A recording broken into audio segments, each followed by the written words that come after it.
Okay, so I'm not trying to be a Debbie Downer, but I want to share something with you that is going to blow your mind.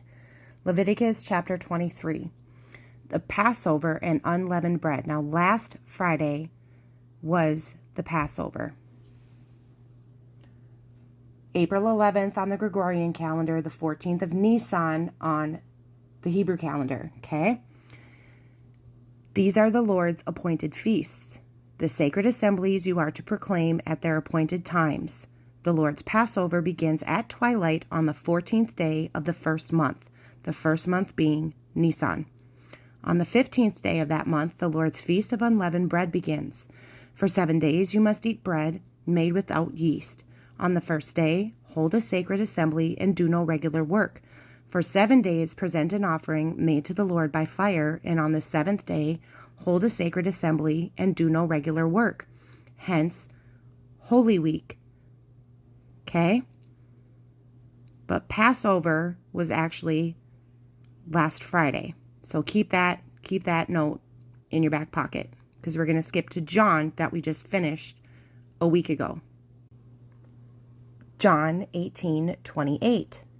Then the Jews led Jesus from Caiaphas to the palace of the Roman governor.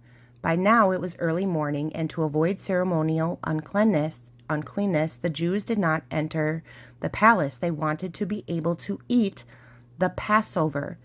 So the day Jesus was crucified was, dun dun dun, Passover. Flip to the next page. John 19:42. Because it was the Jewish day of preparation, and since the tomb was nearby, they laid Jesus there. So again, they were preparing for Passover when Jesus was crucified.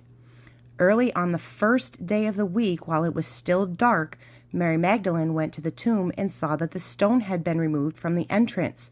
The first day of the week on the Hebrew calendar is Sunday. Okay? Hence,